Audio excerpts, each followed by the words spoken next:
Salut tout le monde. Alors si vous aussi vous êtes souvent dans ce cas de figure où vous êtes sous le partenaire, avec le partenaire qui est en garde forte, que ce soit un droitier ou un gaucher, si vous ne savez pas comment vous en sortir, et bien vous êtes sur la bonne vidéo, parce que dans cette vidéo je vais vous montrer plein de trucs et astuces pour pouvoir sortir de cette situation avec le partenaire qui est très puissant dans une garde forte. Donc je suis accompagné de mon acolyte Hervé, VV pour les intimes, voilà. Et donc dans cette vidéo on va parler quoi? Kumikata, relais de Kumikata, décalage, et puis bien sûr je vais vous montrer plein de techniques de projection qui vont pouvoir s'adapter en fonction de la forme de corps dans laquelle on va se retrouver. Donc restez bien jusqu'au bout de cette vidéo parce qu'on va parler droitier-droitier, gaucher-droitier, gaucher-gaucher, etc. Et je pense que ça va vous plaire. Ça va être bien! Voilà, sans plus attendre, on commence avec la première situation.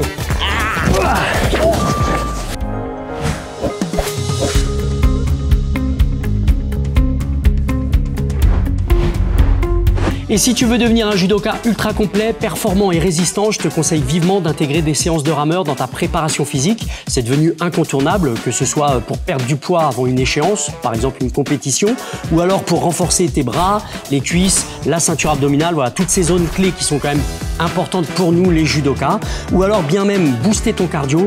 Le rameur est devenu un allié de choix pour ta préparation physique. Et je ne te parle pas de n'importe quel rameur puisque j'ai devant moi ici le rameur à eau de chez Sport Plus. Alors c'est le SPWR 1900IE, c'est un peu long, mais c'est un modèle que j'ai pu tester, que j'ai approuvé et qui est maintenant intégré à ma routine d'entraînement, que ce soit ici au club ou à la maison. Alors pourquoi j'ai décidé aujourd'hui de vous présenter ce rameur avec une résistance à eau? Parce que tout simplement la turbine à eau va vous permettre d'avoir un mouvement beaucoup plus fluide, naturel et assez agréable. C'est vrai qu'on a réellement une sensation de glisse quand on s'en sert. On a vraiment l'impression d'être en pleine nature quand on écoute le bruit de l'eau comme ça, c'est assez immersif. De plus, quand tu regardes précisément le mouvement que vous allez exercer sur le rameur, c'est simplement exactement le même mouvement que vous allez faire quand vous faites des uchikomi au dojo avec votre meilleur partenaire. Et ça, c'est vraiment un plus pour nous les judokas parce que là, vous allez le travailler tout seul face à la machine avec la même résistance. Le geste, l'engagement musculaire, l'axe de travail, vraiment tout y est. On travaille également le grip. Pourquoi? Parce qu'avec la grosse poignée que doit saisir dans les mains, ça va nous permettre de travailler le grip, l'explosivité, la coordination, le rythme, et ce sans jamais traumatiser les articulations puisque vous êtes toujours dans l'axe de travail de votre machine. Donc ça, c'est important aussi. C'est zéro impact pour 100% d'efficacité. En gros, 20 minutes de rameur, c'est l'équivalent de 45 minutes de footing, donc c'est vraiment pas négligeable. Ça sollicite plus de 90% de la masse musculaire, abdos, bras, cuisses, fessiers, dos, voilà, tout est réellement sollicité. Et tout ça grâce à des exercices variés. D'ailleurs, je vous laisse en description gratuitement une séance en PDF avec plusieurs blocs de travail ainsi qu'un lien vers une vidéo YouTube. Comme ça, vous pourrez faire les vidéos en même temps que nous sur ce rameur. C'est un rameur en bois de chêne, c'est un bois ultra résistant, magnifique à voir à l'œil nu. En un clin d'œil, vous le pliez, vous le rangez dans un coin du dojo ou un coin de la maison quand vous vous en servez pas. Vous avez également donc l'écran LCD qui affiche tout, le temps, la distance, les coups de rame par minute. Alors pour ceux qui connaissent pas les coups de rame par minute, c'est simplement là-dessus qu'on va se baser pour intensifier ou non les différents exercices que je vais vous proposer. Alors si toi aussi tu veux obtenir cet outil ultra complet, simple à utiliser, silencieux et surtout esthétique, eh bien je te laisse un code promo de moins 10% dans la description et ça s'affiche ici en bas de l'écran. Donc n'hésite pas, connecte-toi, tu as moins 10% notamment sur ce rameur spécifiquement, mais également sur toute la boutique en ligne de chez Sport Plus. Que tu sois débutant ou compétiteur, c'est vraiment un investissement intelligent pour ta progression. Voilà, tu déplies, tu rames, tu progresses, c'est aussi simple que ça. Et je vous laisse maintenant sur la suite de la vidéo. Alors sur cette première situation, l'objectif pour moi, on est en droitier-droitier. On part sur un premier cas d'étude assez simple. C'est simplement le fait de venir réceptionner la manche. Et moi, ça va me permettre après d'évoluer sur le travail du décalage, qui est très important. Le décalage côté manche, notamment quand on est face à un droitier. Donc généralement, qu'est-ce qui se passe dans vos randonnées? C'est que le droitier, lui, il va vouloir, pour aller chercher sa garde forte, venir saisir son revers au niveau assez haut, voire même, pourquoi pas, venir chercher au niveau de la clavicule. Et là, souvent, vous êtes tassé et c'est là où surviennent les complications. Moi, l'idée, c'est de pas de le laisser s'installer sur ce premier exo. Je vais venir le réceptionner. Et pour le réceptionner, je vais venir avec mes deux mains, à l'aide des deux mains, sur le même membre. Ici, hop, je réceptionne à deux mains. Je chope la manche avant même qu'il vienne chercher à monter en haut. Ok, donc c'est un petit exercice à faire, travail de timing, choper la manche, au moment où il veut monter ici, je chope la manche. C'est pas fini, si je lui laisse la manche là, bien que j'ai deux mains sur un bras, il risque de réussir voilà, à lui me piquer ma manche à moi et de pouvoir venir s'installer ici. Et là, je me retrouve exactement dans la même galère. Donc moi, le travail, ça va être de venir réceptionner la manche, mettre une pression vers le bas à l'aide de mes deux mains, poser ma deuxième main au revers, parce que moi je suis droitier, hein, je peux pas continuer à faire judo ici, c'est pas possible, donc il faut que je pose ma main du revers. Et là, ce que je vais faire, c'est que je vais venir verrouiller sa manche, verrouiller la manche et mettre une pression vers le bas, d'accord? Je vais peser un petit peu sur la manche pour éviter encore une fois qu'il puisse remonter son bras. Voilà, là je vous montre une petite astuce. Souvent ce qui se passe, on le voit régulièrement dans les cours et surtout pour les débutants, ce qui se passe c'est que vous venez verrouiller au niveau du coude ou au niveau du triceps. Attention, si je suis là, ça n'empêche pas le partenaire de monter sa main. Vous avez vu, là il monte facilement, hein. Hervé monte facilement, il va pouvoir me tasser. Moi si je veux éviter qu'il monte, eh ben, faut que je vienne en bout de manche. Là, bout de manche, je verrouille vers le bas, comme si je faisais un petit coup de tournevis ici. Je verrouille, hop, je mets la pression vers le bas. Et surtout ici, je garde une tension constante. Ça marche. Donc, en gros, ça donne ça. Il vient monter. 1, je descends, pression, et je pose ma main forte. Donc, pour moi qui est droitier, ça sera ma main droite. Quand vous posez votre main droite, ça peut être au niveau du revers, ça peut être au niveau un petit peu plus haut ici. Hop, on va se tourner. Moi, j'appelle ça la petite poche. Là, vous avez une petite poche de Kim. Hop, vous pouvez saisir la poche. Et ce qui est intéressant, c'est de venir le verrouiller au niveau des cervicales avec ce mouvement de poignet. OK? À ça, va se rajouter le décalage. Pourquoi? Parce que si je reste dans l'axe, forcément, je suis bien, mais je vais le laisser s'installer. Moi, le but du jeu, c'est de le faire tomber derrière. Donc, si je reste dans l'axe, lui, il va s'installer, il va pouvoir défendre, etc. Donc, à ça, je vais rajouter un décalage. Et pour se décaler, donc réception de la main, descente. Pour se décaler, je vais venir plaquer son bras vers l'intérieur. Avec le même système de verrouillage du poignet, je plaque le bras intérieur et moi, mon corps va se décaler de l'autre côté pour le refixer sur ces deux appuis. Je remontre ça dans l'autre axe. 1, 2, je mets une pression là-bas, ok? Je peux même appuyer un peu près du corps. Et là, décalage, et je réceptionne. Et là, je me mets, moi, en garde forte. Étant donné que je l'ai amené dans mon sens, lui, il va mettre un petit temps avant de pouvoir contre-attaquer sur ce mouvement. Allez, 1, 2 et 3. Il y a deux écoles. Soit je monte la main en deuxième avant de pivoter. Ça va donner 1, 2 en mettant la pression, 3 je pivote.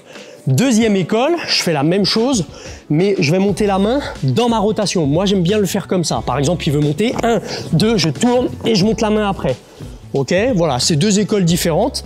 C'est pas trop gênant l'un comme l'autre. Ça va être un peu votre sensation et votre judo que vous voulez appliquer derrière. Pour les plus gradés et ceux qui ont un peu plus l'habitude, dans ma rotation, je vais mettre ma jambe en Isa-Guruma. Isa, genou, Guruma, enroulement. Donc l'idée, moi, c'est de faire un Isa-Guruma, je vous le montre en statique, du côté où je tiens le revers, où j'ai ma main forte, qui est en position forte. Mais je vais faire ça dans ma rotation. Donc je vous montre, il est ici, j'intercepte, je descends, je monte, et là, l'idée, c'est d'aller le déstabiliser en mettant donc mon pied au niveau de son genou en Isa-Guruma. 1, 2, 3. Voilà, et après je peux le refixer, il est ouvert pour que je puisse derrière combiner mon judo. Ici, 1, 2, 3, 4. Par exemple avec un Egoshi. Je rappelle, un Egoshi, je suis ici, en aile de pigeon, je sais que beaucoup la détestent, celle-ci. Uchimat, fauchage interne, je suis à l'intérieur. Et bien sûr, Arai, c'est fauchage des deux jambes. Donc après, sur un mouvement avant, ça peut aussi partir sur, pourquoi pas, un Seoi. Ici, 1, 2, Isa-Guruma pour faire réagir. Ippon Seoi. Les mouvements de tête sont ultra importants pour donner les directions, que vous soyez sur, admettons, le Isa-Guruma. Engagez un petit peu la tête.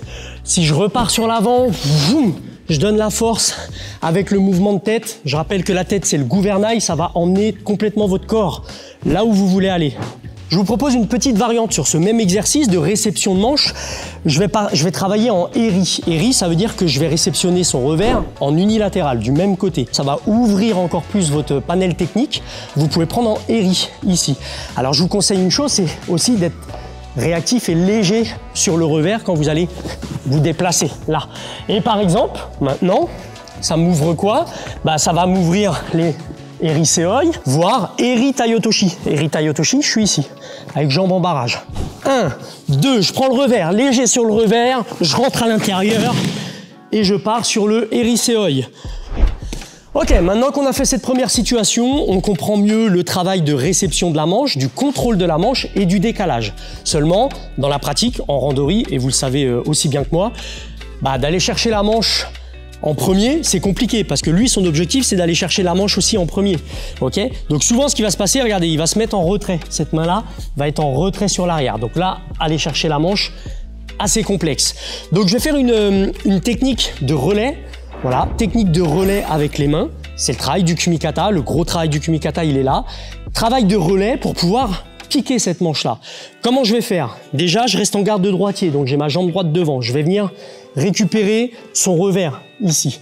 Ok, mon bras est tendu. Je fais attention de ne pas me livrer sur l'avant, sinon là, si lui, il travaille bien à gauche, il me fait Seoi à gauche, et c'est moi qui pars. D'accord? Donc moi, je reste bien fort sur mes appuis. Je vais chercher le revers, bras tendu. Et ce qui va se passer, c'est que je vais l'aspirer à moi. Encore une fois, c'est pas moi qui viens à lui, c'est lui qui va venir à moi. Et je vais monter tout de suite ma main forte en tant que droitier, c'est cette main-là. Ok? Vous avez vu le réflexe qu'il a eu? C'est de venir me piquer la manche. Mais c'est pas un souci parce que moi, je vais me servir de ça. C'est normal, hein? C'est très humain. Si je lui pique quelque chose, il va me piquer quelque chose. C'est normal. Donc là, revers, je l'accompagne. Je monte la main et en même temps, vous avez vu, travail de réception de la manche. Ok? On essaye de l'anticiper pour éviter qu'il vienne verrouiller tous ses doigts au moment de la saisie, mais dans l'idée, 1, 2. Et voilà, j'ai piqué la manche. J'ai piqué la manche et là, c'est moi qui suis en garde forte. Derrière, je peux faire mon judo beaucoup plus facilement. Lui, il va un peu plus peiner pour mettre sa garde en place. Je remonte ici, 1, 2, 3. Et je travaille en rotation, ok? Je rebondis sur le premier, la première situation, le premier décalage. De toute façon, on va beaucoup en parler dans cette vidéo, de se décaler côté manche, notamment sur un droitier. Donc, je suis ici, j'arrive pas à attraper la manche. 1, 2, 3, là. Et après, là. On est sorti du cadre, mais je peux faire mes attaques. J'ai rien vu du tout. Quand vous avez fait votre décalage, 1, 2, décalage, regardez, on se retrouve en triangle. C'est la position idéale pour des attaques et notamment sur des attaques arrière. Si je suis en triangle ici. Pourquoi? Parce que regardez, cette jambe-là est avancée. Moi, il ne me reste plus qu'à aller faire Ouchigari. Ouchigari ici. D'accord? Donc, c'est le placement idéal pour moi. Vous pouvez aussi, pour les adeptes de Kouchi, partir sur Kouchi, la petite sœur. Kouchi, Ouchi, ça fonctionne. Il ne veut pas me donner la manche, il est un peu chiant. Moi, je vais prendre revers, j'aspire, je réceptionne, pivot, je suis placé, Ouchigari.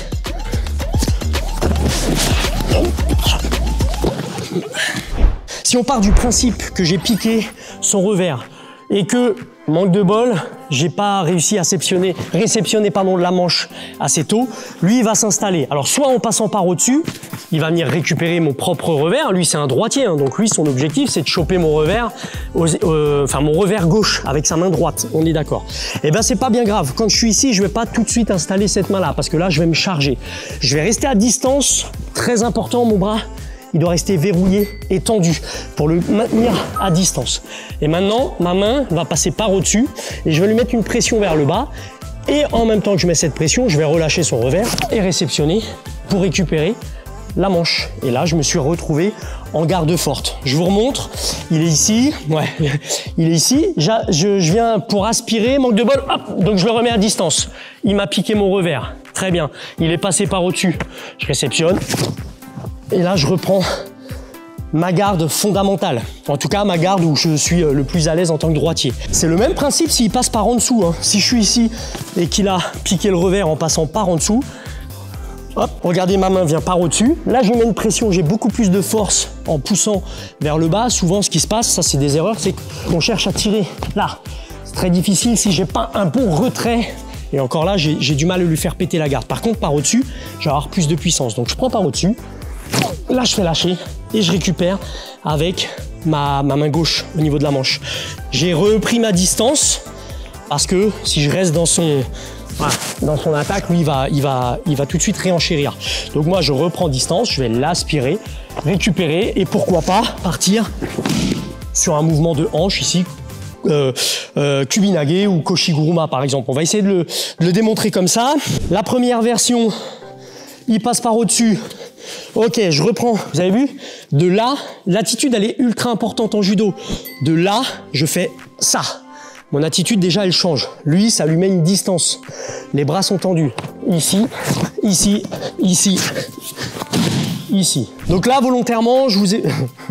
On attend qu'il se rhabille, pardon, excusez-moi. Mais là, volontairement, voilà, c'est là où je voulais en venir. Volontairement, je vous ai montré sur le fait de ne pas se décaler et plutôt d'aspirer pour aller chercher une technique avant. Donc vous pouvez le faire aussi, le même truc, hein, avec le décalage qu'on a vu sur les premiers exos. Mais je vais garder mon aspiration pour changer un petit peu.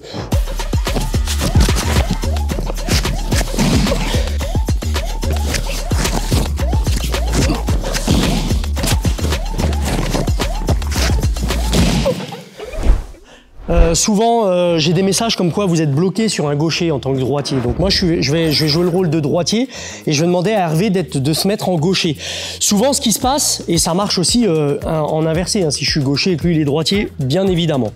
Donc souvent, ce qui se passe, voilà, lui, il a déjà monté sa garde haute et il me tasse. D'accord? Alors on sait très bien que dans cette situation-là, faire du judo et faire tomber, ça va être très compliqué. Si je reste là, je risque de me prendre des pénalités.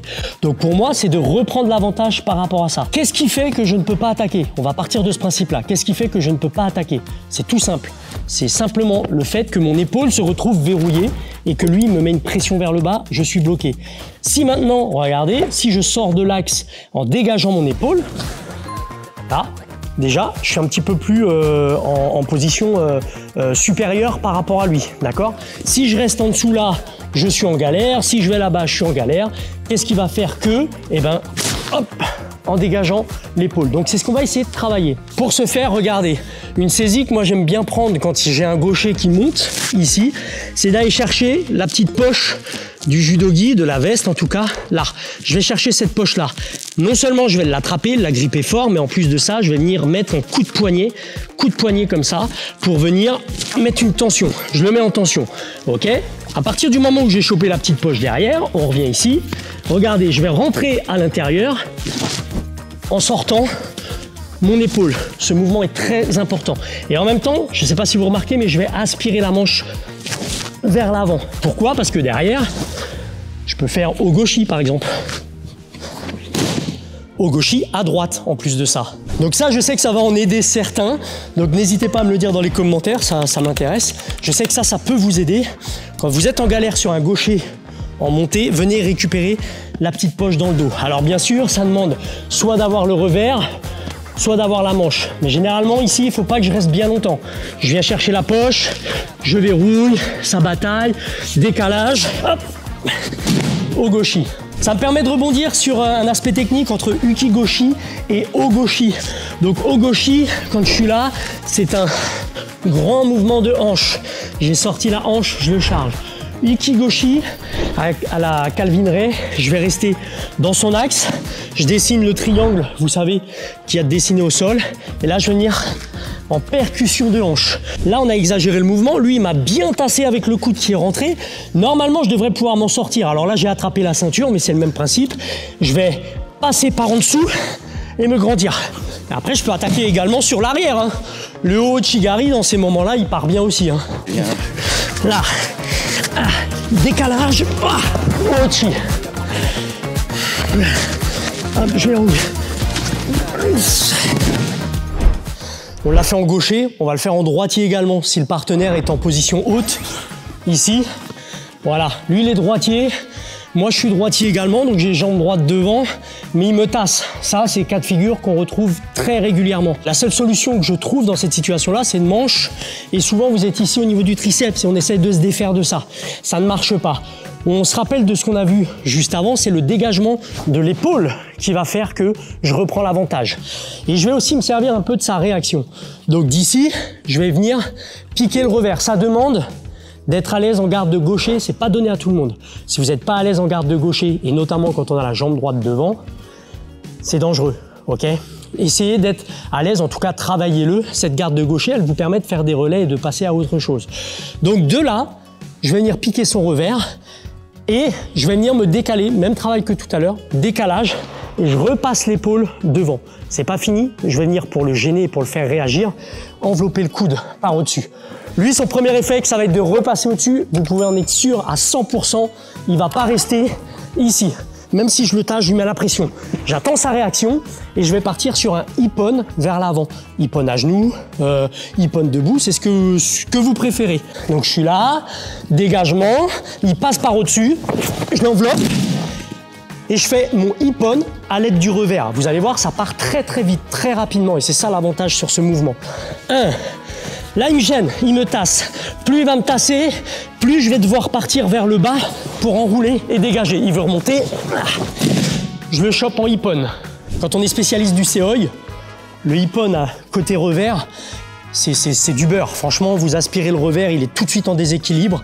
Surtout que lui, dans son objectif, c'est de remonter, d'aller vous chercher le plus haut possible. Il s'est fait avoir une fois, il ne veut pas se faire avoir deux fois. Donc il va se livrer un petit peu.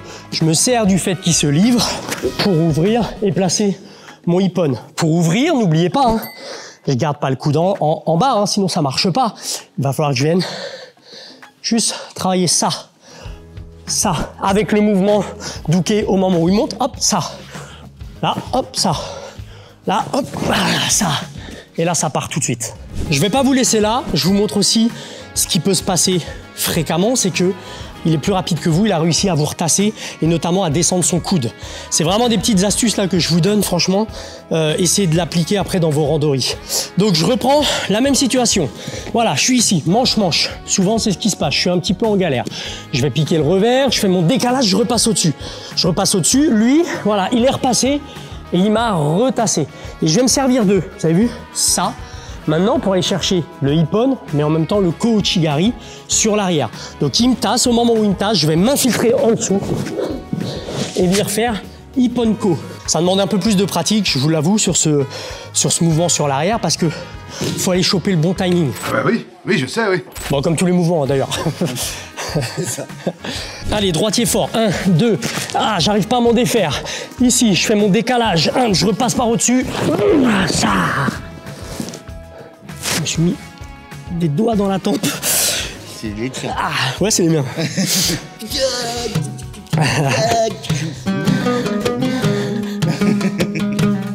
Ah, l'Égyptien. Voilà. Voilà ce que je subis.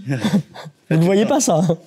Alors, sur le hippone ko, ce qui est important, encore une fois, c'est quand même de venir légèrement ouvrir. Ça sera plus léger automatiquement parce qu'il a le coude verrouillé là. Donc, je vais venir légèrement ouvrir là et venir coller la tête. Je viens lui faire un câlin. Si vous restez à distance de bras, ça marche pas. En plus de ça, deux écoles. Soit j'enroule la jambe, moi je le fais comme ça. Soit on va le faire une fois. Soit je tends la jambe. Il y en a qui aiment bien le faire avec jambes tendues. Ça l'écartèle un petit peu.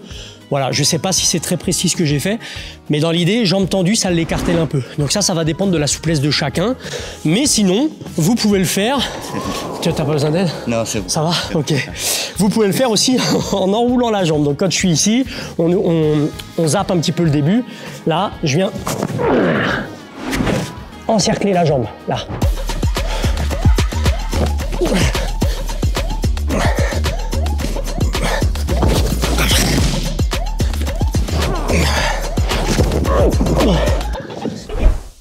Allez, dans cette situation-là, on est encore face à un gaucher. Moi, je suis droitier. Je vais essayer d'attaquer dans sa prise de garde. Voilà, l'idée, c'est de le surprendre, de rentrer dedans directement. Il n'y a plus cette histoire de décalage, mais par contre, il va y avoir une histoire de placement et de bon timing. Donc, le gaucher, lui, qui veut monter, je vais venir le bloquer cette fois-ci à une main. Pas comme au tout début où je venais à deux mains. Je viens bloquer à une main. Et tout de suite, la main vient récupérer au revers. Alors si tout ça, on peut le faire en même temps, ça sera encore mieux. 1. Ok, il veut monter 1. Il veut monter 1. Très bien. Maintenant que je suis placé là, cette main qui a bloqué, quitte à ce qu'il me saisisse ou pas, je m'en fous. Je garde le revers en tirant un petit peu sur le revers et je viens envelopper la tête pour faire le koshi-guruma. Donc uniquement avec la hanche, koshi-guruma, en aspirant le revers. Alors, il y a un petit danger sur ce mouvement-là. Il faut bien l'envoyer et bien le sentir. Pourquoi? Parce que, étant donné que là, j'ai pas un contrôle de manche. Cela dit, hein, dans la projection, vous pouvez le faire comme ça, pour réceptionner la manche. Il faut être vif, je vais pas vous mentir. Mais dans l'idée, là, ok, si c'est pas un bon shooter, il va pouvoir soit se décaler, soit même, tu vois, je pensais, poser la main au sol. Et là, on risque de lui faire un poignet, une épaule, etc. Il fait très bien les blessures, Hervé, c'est ça qui est bien. J'étais dans la salle et je venais vous féliciter pour votre interprétation. Il y a de l'expérience. Ah oui, en blessure, ouais. Cadeau de Noël, avant l'heure, pour un blessé. Oh putain, la cheville, il est mort.